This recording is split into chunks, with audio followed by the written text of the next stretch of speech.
নমস্কার, কেমন আছেন সবাই? রন্ধনে বন্ধনে বাঙালিতে সবাইকে স্বাগত। আশা করি সকলেই সুস্থ আছেন আর যে যেখানে আছেন ঈশ্বরের কৃপায় ভালো আছেন।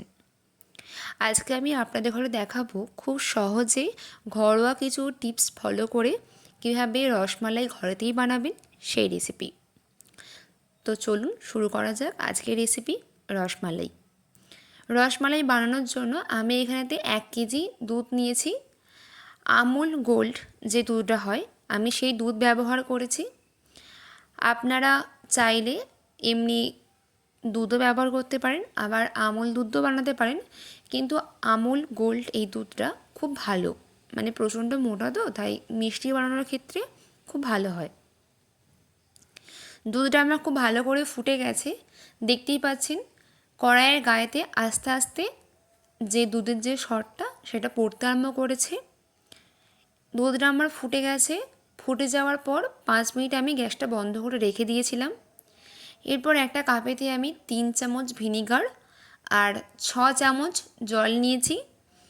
সেই ভিনিগার আর জল মেশানো যে জলটা সেটা আমি অল্প অল্প করে দুধের ওপর দেব, আর দেখতেই পাচ্ছেন হাতায় বা চামচে করে নাড়াচ্ছি খুব ভালো করে, যাতে ছানাটা আস্তে আস্তে কাটে। যখন আপনারা মিষ্টি বানাবেন তখন অবশ্যই চেষ্টা করবেন ভিনিগার দিয়ে ছানাটা কাটানোর, কারণ ছানার পাউডার দিয়ে ছানা কাটালে ছানাটা খুব শক্ত হয়ে যায়। মিষ্টি বানানোর ক্ষেত্রে তো একদম নরম ছানার দরকার হয়, তাই ভিনিগার দিয়েই কাটানোর চেষ্টা করবেন। এরপর ছানা যখন আমার কাটানো হয়ে গেছে, ছানাটাকে আমি খুব ভালো করে ধুয়ে একটা কাপড়ের মধ্যে রেখে দিয়েছিলাম প্রায় 1 ঘন্টা মতোর পর। ছানাটা ন্যাকড়া থেকে আমি নিয়ে নিলাম একটা থালার মধ্যে, খুব ভালো করে ছানাটা ভেঙে নিচ্ছি। দেখতেই পাচ্ছেন আমার 1 কেজি দুধে কতটা ছানা হয়েছে, অনেকটা পরিমাণে ছানা হয়েছে। খুব ভালো করে হাতে করে চিপে চিপে ছানাটাকে মাখতে হবে। ঠিক আমি যেমন করে ছানাটা প্রথমে মাখছি আপনারা ঠিক এরকম করেই মাখবেন, কারণ ছানার মধ্যে একটু দানাভাব থাকলে হবে না, তাই ছানাটাকে মাখাটা খুব ভালো করে করতে হবে যাতে ছানার মধ্যে দানাভাব না থাকে। খুব ভালো করে ডলে ডলে ছানাটা মাখতে হবে। প্রথমে হাতে করে ভালো করে চিপে চিপে মাখবেন, তারপর যখন দেখবেন মাখা হয়ে গেছে তখন ঠিক এইভাবে ছানাটা চিপে চিপে হাতে করে ডলে ডলে ভালো করে মাখবেন। আর যখন ছানাটা খুব ভালো করে মাখা হয়ে যাবে তখন দেখবেন ছানাটা থালার ঠিক এক পাশে হয়ে যাবে। এরপর আমি ওপর থেকে দিলাম 1 চামচ মতো ময়দা আর দিলাম হচ্ছে 1 চামচ চিনি।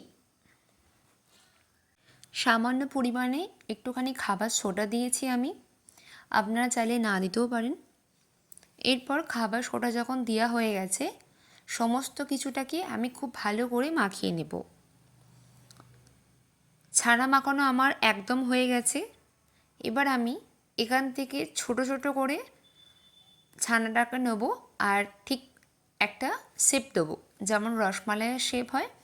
আপনারা চাইলে লম্বাও করতে পারেন আবার চ্যাপ্টাও করতে পারেন। আমি রসগোল্লার মতোই করেছি রসমালাইগুলোকে। এরপর সমস্ত ছানাটাকে আমি গোল গোল করে পাকিয়ে নিয়েছি। তারপর একটা কড়াইতে আমি চিনি নিয়ে নিয়েছি, 4 কাপ মেপে চিনি নিয়েছি। সেই 4 কাপ মেপে আমি এখানেতে 5 কাপ জল দিলাম। আপনারা যেমন চিনি দেবেন ঠিক তেমনটাই জল দেবেন, একদম গোলমাল করবেন না, তাহলে চিনির শিরাটা একদম পাতলা হয়ে যাবে। চিনির শিরা আমার একদম তৈরি হয়ে গেছে, একটুখানি নাড়িয়ে নিলাম। নিচে দেখতেই পাচ্ছেন চিনিটা একটুখানি বসা বসা মতো হয়ে গেছিলো। এরপর ওপর থেকে যে আমি রসগোল্লাগুলো পাকিয়ে রেখেছিলাম সেই রসগোল্লাগুলো আমি একটা একটা করে চিনির শিরার ওপর দিয়ে দিচ্ছি। দেখতেই পাচ্ছেন কতগুলো হয়েছে রসগোল্লা। এরপর এটা ততক্ষণ হতে দেখতেই পাচ্ছেন আমি এখানে আর একটা কড়া নিয়ে নিয়েছি। এর মধ্যে আমি যে রসমালাইয়ের যে রসটা বানাবো, দুধের রসটা, সেইটা তৈরি করে নেব। তার জন্য উপর থেকে দুধ দিয়ে দিচ্ছি। আর দেখতেই পাচ্ছেন অপর সাইডেতে আমার রসগোল্লাগুলো আমার একদম হয়ে গেছে, কতটা বড় বড় করে হয়েছে দেখতেই পাচ্ছেন। এইগুলো আমি এবার একটা ছাঁকনির ওপর তুলে নেব। যাতে রসটা একদম চিপে নিচের দিকে পড়ে যায়। একটা একটা করে রসগোল্লাগুলোকে আমি ছাঁকনির উপর তুলে নিচ্ছি। খুব সুন্দর দেখতে হয়েছে রসগোল্লাগুলো। সব রসগোল্লাগুলো আমি তুলে নিয়েছি। আমার এখানে দুধটাও গরম হয়ে গেছে, তার জন্য আমি এখানেতে একটুখানি চামচ করে দুধটা সরিয়ে রাখছি, কারণ এর মধ্যে আমি একটুখানি আমল দুধ গুলবো।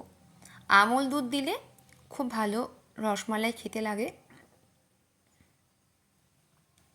বেশ অনেকটা পরিমাণে দুধ তুলে নিলাম। আমল দুধ যে গুলে রেখেছিলাম দুধের মধ্যে, সেই দুধটা আমি ওপর থেকে দিয়ে দিলাম। আমি এখানেতে দুটো এলাচকে ফাটিয়ে রেখেছিলাম, সেই দুটো এলাচকে দিলাম, তাতে খুব সুন্দর গন্ধ আর স্বাদ হবে। দিয়ে এবার দুধটাকে ক্রমাগত নাড়তে হবে, যাতে দুধটা একটুখানি মোটা হয়। তার জন্য ক্রমাগত দুধটাকে খুব সুন্দর করে নাড়তে হবে। দুধটা আমার একটুখানি মোটা হয়ে এসছে। এরপর আমি ওপর থেকে দিয়ে দেব চিনি। এখানেতে মোটামুটি 4 থেকে 5 চামচ চিনি দেওয়া আছে। চিনি আমি বেশি দিইনি গো, আপনারা চাইলে অবশ্যই বেশি চিনি দিতে পারেন, কিন্তু রসমালাই একটুখানি হালকা মিষ্টি খেতে ভালো লাগে, তাই আমি বেশি পরিমাণে চিনি কিন্তু দিইনি। দুধটা খুব ভালো করে হয়ে যাওয়ার পর ওপর থেকে একটা একটা করে যে রসগোল্লাগুলো করে রেখেছিলাম, সেই রসগোল্লাগুলো আমি ওপর থেকে দিয়ে দিচ্ছি। দেখতেই পাচ্ছেন রসগোল্লাগুলো সব দেওয়া হয়ে গেছে, আর রসগোল্লাগুলো ঠিক সঙ্গে দুধটা খুব ভালো করে মিশে গেছে। এটা আর একটুখানি ফোটাতে হবে। কতটা নরম হয়েছে দেখতেই পাচ্ছেন, একটা ভেঙে দেখালাম আপনাদের ঘরে কতটা নরম হয়েছে। খুব সুন্দর হয়েছে রসগোল্লাগুলো। আর অল্প একটুখানি ফোটাবো, 3 থেকে 4 মিনিট ফুটিয়ে নিলেই আমার রসমালাই একদম তৈরি হয়ে যাবে। দেখতেই পাচ্ছেন রসমালাইগুলো ওপরে ভেসে উঠছে। এই সময় গ্যাসটা বন্ধ করে দিয়েছি। আমার রসমালাই একদম তৈরি। দেখতেই পাচ্ছেন ঘরোয়া পদ্ধতিতে কত সুন্দর করে রসমালাই বানানো যায়। আপনারা কিন্তু বাড়িতে অবশ্যই বানাবেন আর বাড়ির সবাইকে খাওয়াবেন এই রসমালাই। আজ তাহলে এই পর্যন্তই। যদি আমার আজকের রসমালাই রেসিপি আপনাদের ভালো লেগে থাকে, তাহলে অবশ্যই লাইক, শেয়ার, কমেন্ট করতে ভুলবেন না। চ্যানেলে নতুন হয়ে থাকলে চ্যানেলটি অবশ্যই সাবস্ক্রাইব করে দেবেন। আজ তাহলে আসি, দেখা হবে আরও একটি ভিডিওতে। ধন্যবাদ, ভালো থাকবেন।